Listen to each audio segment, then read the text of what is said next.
l'Assemblée nationale, baptise le nouveau ciel l'Assemblée nationale, palais des Verts, Paul Biya de Yaoundé. Vous avez bien entendu, c'est pas la même chose. Hein. Vous avez bien entendu, vous ne vous êtes pas trompé, on a dit palais des Verts, Paul Biya de Yaoundé. Citoyen, 9 janvier 2025, on dit bien 2025, l'année du changement, l'année de l'alternance. Il faut que chaque jour nous parlions, que nous discutions. Mais je n'ai pas pu me retenir ce matin parce que je me suis réveillé avec l'arrêté signé hier 8 janvier et ça m'a permis de constater à quel niveau la décrépitude de notre pays est arrivée. Lorsque les dirigeants d'un pays atteignent un tel niveau de décrépitude, quand la décence a cessé d'habiter les gens qui nous gouvernent, il est important que les citoyens soient édifiés. Comme je l'ai dit, je me suis réveillé avec cette image qui me taraude encore l'esprit. Ce fameux arrêté qui a été signé hier par les responsables à l'Assemblée nationale du Cameroun et dans lequel on peut lire que le présent arrêté du bureau pris en délibération du bureau de l'Assemblée nationale baptise le nouveau ciel l'Assemblée nationale, palais des Verts, Paul Biya de Yaoundé. Vous avez bien entendu, c'est pas la même chose. Hein. Vous avez bien entendu, vous ne vous êtes pas trompé, on a dit palais des Verts, Paul Biya de Yaoundé.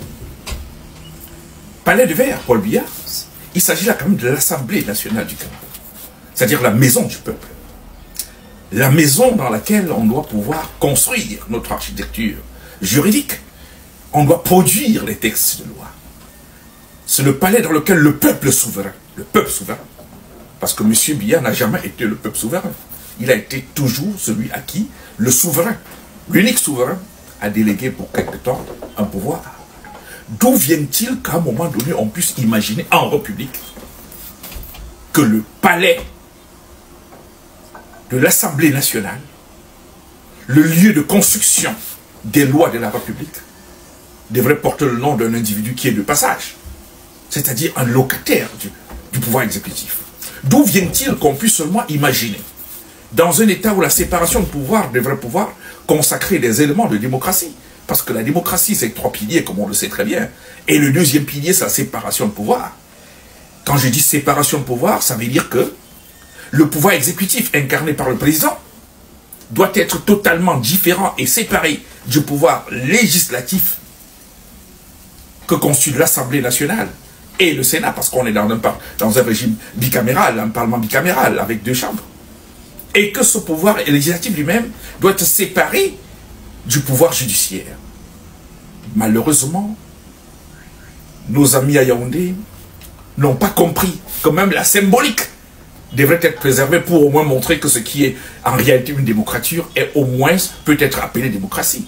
Puisque l'acte posé hier le 8 janvier règle définitivement la question de est-ce qu'on est en démocratie? Nous avons donc la réponse. On n'est pas en démocratie, on est en démocrature. Pour être plus tolérant, je vais dire. Mais en réalité, on est dans une monarchie biaïste qui ne dit pas son nom. C'est-à-dire que les responsables de l'Assemblée nationale, qui sont supposés être les élus du peuple, ont décidé de dire que la maison du peuple appartient à l'exécutif. Que M. Biya Paul doit être celui dont le nom, dont le bâtiment porte le nom. M. Biya qui représente l'exécutif.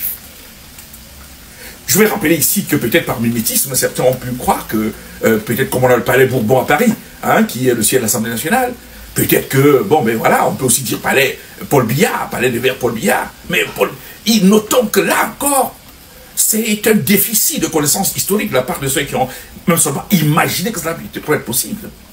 Justement parce qu'en appelant par mimétisme le palais Paul Biya comme le palais Bourbon à Paris, on se rappelle qu'on est, quand on dit palais Bourbon à Paris, ça renvoie le nom Bourbon, comme on peut le savoir. Ça renvoie à la monarchie de Louis XIV. C'est à leur monarchie quand Bourbon, de la famille de Louis XIV, a pu obtenir le nom, comme on le sait, Donc du coup, ça renvoie à la monarchie. On ne peut pas imaginer aujourd'hui que le palais, Bourbon aujourd'hui soit baptisé palais Macron ou bien palais Chirac ou je sais pas quoi encore Mitterrand. Pas du tout. Si le nom Bourbon est resté en France, c'est peut-être pas pour que l'histoire de la France ne soit pas totalement effacée. Pour qu'on rappelle quand que Louis XIV a vécu et que par lui on a pu construire le palais du peuple ou le palais des libérés ou le peuple des libérés. Et donc, comment peut-on imaginer qu'en plein 21e siècle, dans un État qui se dit démocratique, le siège du pouvoir législatif porte le nom du patron de l'exécutif? C'est une véritable hérésie, une autre insulte au peuple camerounais. Mais puisque je parle d'insulte, regardez cette image. Regardez cette image que je vous montre.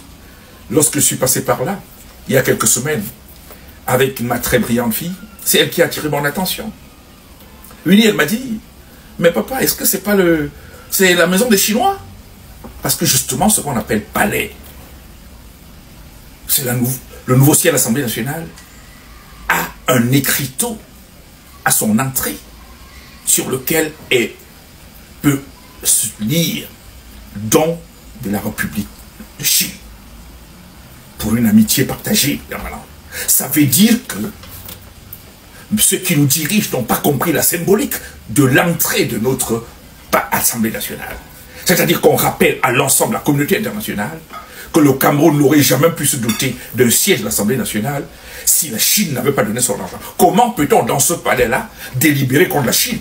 Quelle diplomatie voulons-nous construire avec toute la retenue nécessaire et les intérêts bien compris des différentes parties, si au préalable on essaye de confisquer le bon sens des parlementaires avec cette inscription? Ils doivent entrer dans le palais en sachant que la Chine c'est un partenaire, c'est la Chine qui nous permet d'avoir ce palais, donc il faut savoir raison garder, ne rien délibérer contre la Chine dans ce...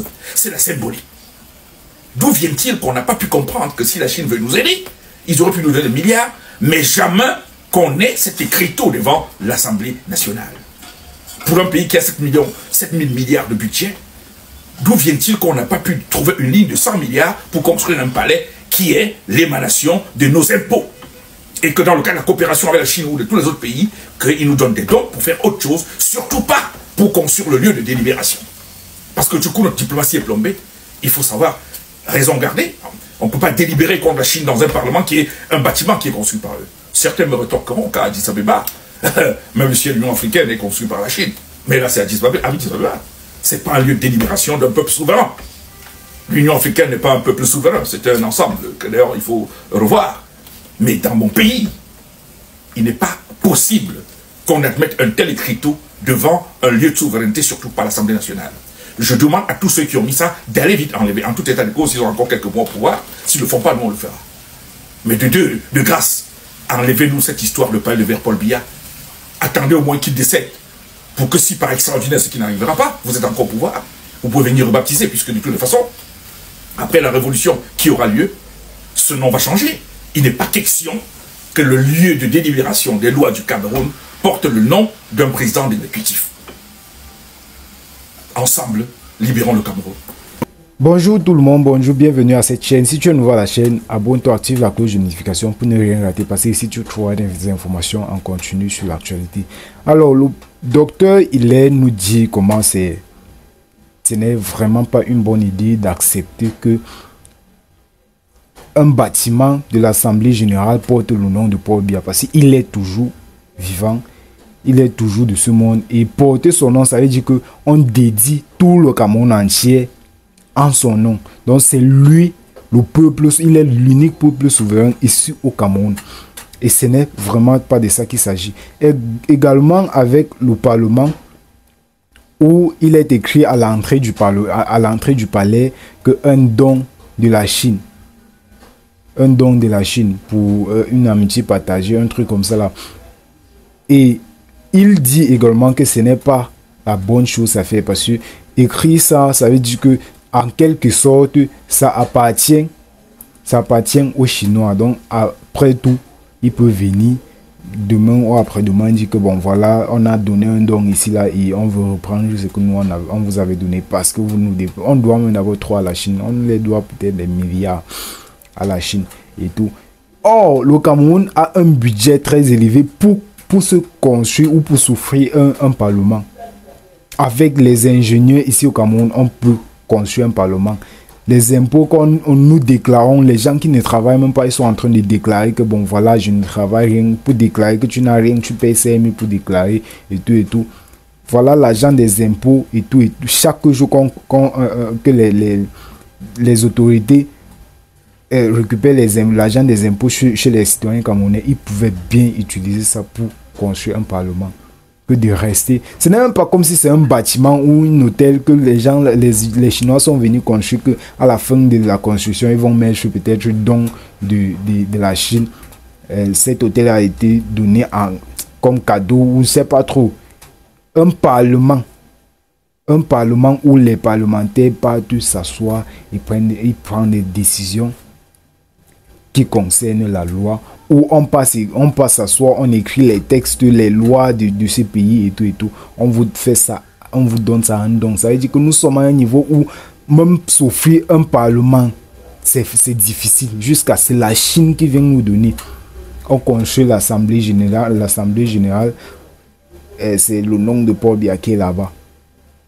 C'est le nom de Paul Biya. Le palais des Verts Paul Biya. Bref.